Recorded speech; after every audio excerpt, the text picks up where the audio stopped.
तथागत महाकारुणिक भगवान गौतम बुद्ध,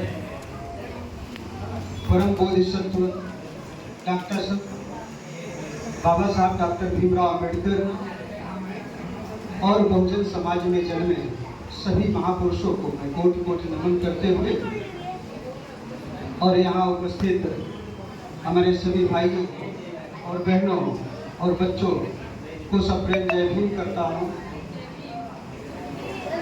जय भीम। दोस्तों, कुछ तो दोस्त हम मनुवादियों पे मनुवादी विचारधारा जो लागू किए, प्रस्तावित किए, हमारी हर समय मैडम चर्चा वही रहती है, लेकिन गलतियां हमारी भी है। हमारे ओबीसी लोगों का है, एससी में भी कुछ लोगों का है। गलतियां वो सामने ही छोड़ देते जाते हैं, लेकिन उनको पता नहीं रहता कि मैं गलती कर रहा हूँ। आप लोगों से मैं पूछना चाहता हूँ कि ब्राह्मण मंदिर में पूजा करवाता है, लेकिन क्या वो मूर्ति से पैसा मांगता है कि आपसे? वो मूर्ति से पैसा नहीं मांगता ना, पैसा तो आपसे मांगता है। तो फिर हमें समझदारी होनी चाहिए कि अगर मूर्ति पैसा देती तो ब्राह्मण उससे मांगता, फिर हमारे लोगों की जरूरत ही नहीं थी। लेकिन वो मूर्ति से पैसा इसलिए नहीं मांगता क्योंकि पत्थर की मूर्ति कुछ देती नहीं, देने वाले ओबीसी एससी समाज के लोग हैं। तो हम कितने मूर्ख हैं, पहले ये हमें सोचना होगा। मंदिर हमें छोड़ना चाहिए ना भैया। तो गलती हमारी है, हमें आपको सोचने की जरूरत है। और मैं बताना चाहूंगा आप लोगों को कि धर्म चलता क्यों है। पढ़े लिखे इंसान, मैं छोटी छोटी सी बातें बताऊंगा, मैं ज्यादा खिंचाव तनाव नहीं करूंगा। पढ़े लिखे इंसान को अंधभक्त क्यों कहा जाता है? इसलिए कहा जाता है कि एक अंधी अंधा रहते थे और अंधा मांग कर लाता था और अपनी पत्नी को देता था, और पत्नी रोटी बनाती थी और अंधा खाता था।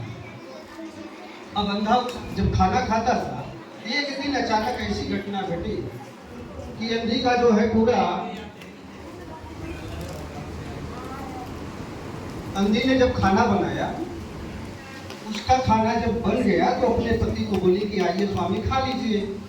तो जब अंधा खाने को आया, तो जब वो पत्नी जो है उसको जब खाना देने गई तो देख रही है, जब हाथ खोपड़ी में डालती है तो पूरी रोटी गायब। जब रोटियां सारी गायब हो जाती है तो उसके मन में ऐसा होता है कि आज स्वामी ने मेरी पूरी रोटी खा डाली और मेरे पेट में बच्चा है, मैं तो भूखा रह लेता, लेकिन ये मेरे पेट में जो पल रहा बच्चा है, अगर वो भूखा रह जाएगा तो ये तो बहुत गलत बात है।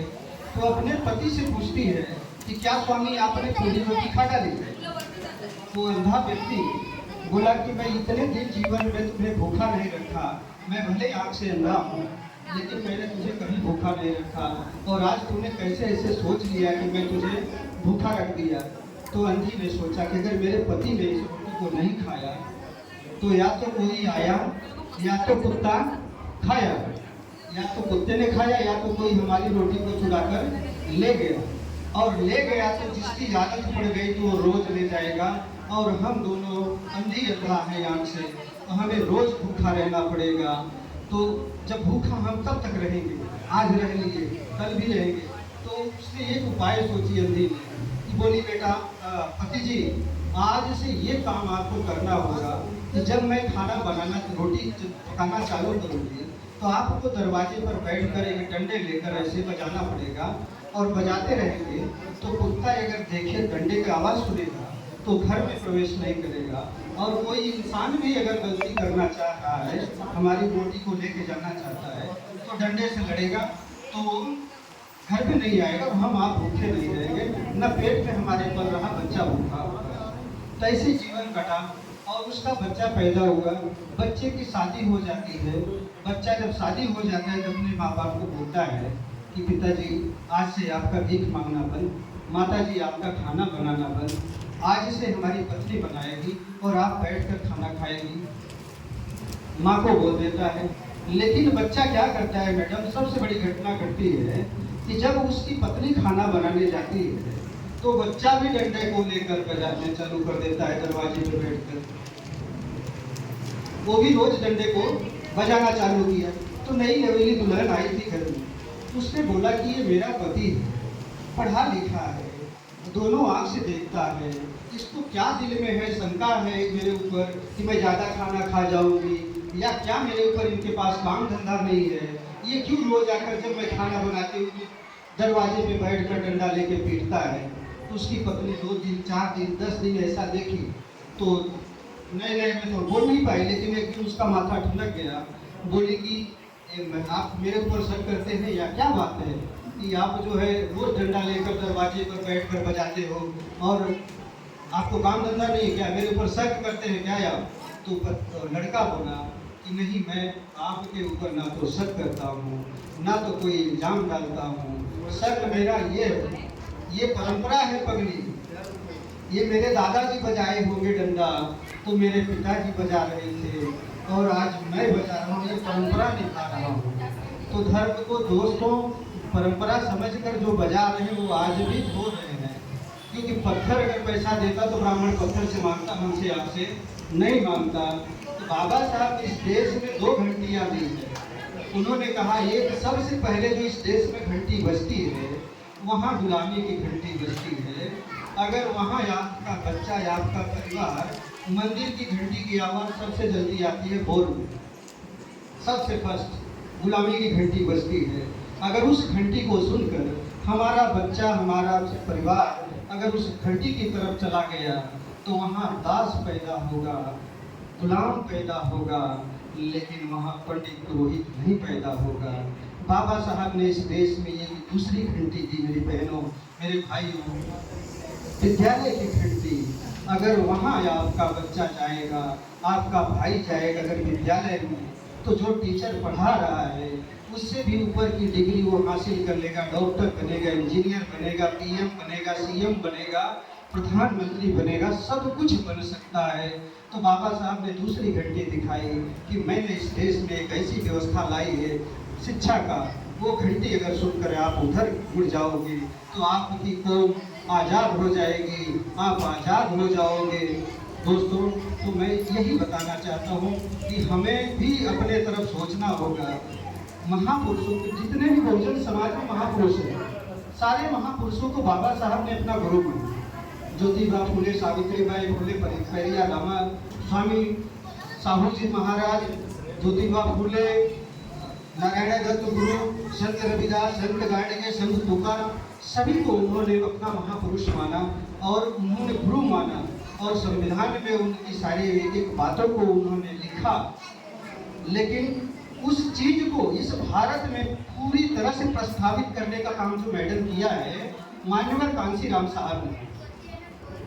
मान्यवर कांशीराम साहब ने यहाँ से जब गए उत्तर प्रदेश में, महाराष्ट्र में 15 साल बहुत मेहनत किया, लेकिन यहाँ के लोगों ने मान्यवर कांशीराम साहब के विचारधारा को माना नहीं। लेकिन मान्यवर कांशीराम साहब यही सभी बहुजन महापुरुषों की विचारधारा को लेकर उत्तर प्रदेश में गए और उत्तर प्रदेश में बहन मायावती की सरकार बनी और सरकार बनने के बाद पूरे महापुरुषों को, मैं बता दूं मैडम, आप उत्तर प्रदेश लखनऊ पार्क, अम्बेडकर पार्क लखनऊ में घूम कर आइए, विश्व का 8वां अजूबा बनाया कि बहन जी ने सारे महापुरुषों को, बहुजनों के जितने महापुरुष थे सारे महापुरुषों का वहाँ इज्जत सम्मान स्टेचू बना दिया और सारे बहुजन समाज के लोगों ने कोई स्थान दिया पार्टी में।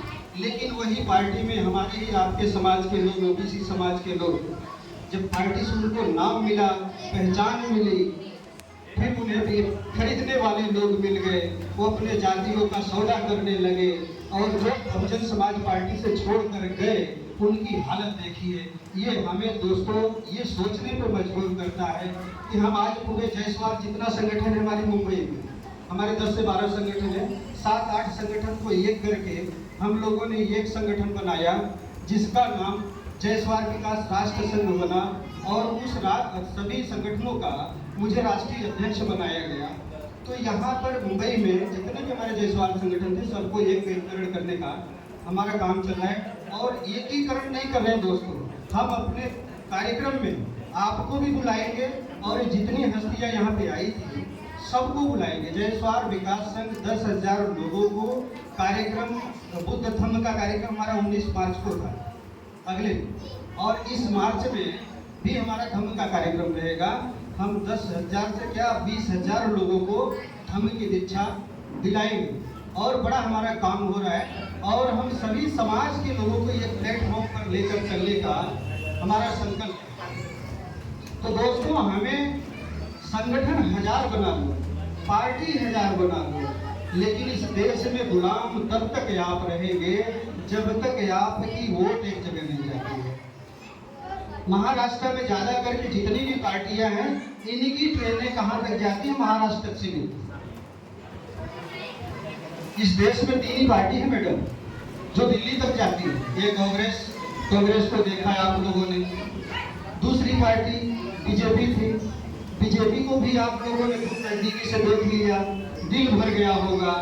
और तीसरी पार्टी इस बहुजनों की शुभ चिंतक, जो बहुजनों के महापुरुषों का मान सम्मान करने वाली जो पार्टी है, तीसरी पार्टी है बहुजन समाज पार्टी। अगर उस पार्टी को आप लोग सपोर्ट करते हैं तो दिल्ली में आप पहुंचेंगे, और जब दिल्ली में पहुंचेंगे दोस्तों तो आपका शासक होगा, आप शासनकर्ता बनेंगे, तो गुलाम करता जमात आपकी नहीं बनेगी। तो हमारे बहुजनों का विचारधारा है कि आप शासनकर्ता बनो। 85% के लोग इसी तरह से गुलाम हैं दोस्तों। अगर बटे रहेंगे तो गुलाम रहेंगे, एक रहेंगे, एक जगह वोट रहेगी तो हम शासक बनेंगे। बाबा साहब ने कहा था, ये मेरे बहुजन समाज के लोगों, अगर आप एक जगह खड़े हो जाइए, एक साथ आ जाइए, कि जो 15% के लोग हैं जो कुर्सियों पे बैठे हैं बड़े बड़े, ये आपके जूते खोलने में गर्व महसूस करेंगे। तो गर्व महसूस करवाने के लिए हमें आपको एक दिल से दिल मिलाना पड़ेगा, एक साथ रहना पड़ेगा, तभी हमारा काम बनेगा। इस पर हम आपको मेहनत करनी पड़ेगी, कड़ी मेहनत करनी पड़ेगी। हम भी कर रहे हैं, हमसे जितना हो रहा है। पूरी मुंबई में मैडम 10,000 लोगों का हमारा संगठन है, और इस संगठन को आप लोगों की सेवा में लगा देंगे। आप लोगों से जितना हो सकता है समाज को कोऑपरेट कीजिए, हम भी आप लोगों को कोऑपरेट करेंगे। दुख सुख में हम साथ हैं। कुल्हाड़ी में कितनी भी धार लगा दो, कुल्हाड़ी समझते ना भैया, कुल्हाड़ी में कितनी भी धार लगा दो, उसकी औकात नहीं कि किसी को खरोच मारते हैं। लेकिन जो समाज उसको साथ देता है, उसी की समाज हजारों की संख्या में कट जाती है। लकड़ी उसको साथ देती है, लकड़ी की हजारों बाग कट जाते हैं। और जो इंसान साथ देता है उस कुल्हाड़ी को, मेरे भाइयों, उस इंसान की पूरी समाज उस कुल्हाड़ी से कट जाए, लेकिन कुल्हाड़ी अपने समाज का कभी नुकसान नहीं करता। इसी के साथ मैं अपने वाणी को विराम देता हूँ। नमो बुद्धाय, जय भीम।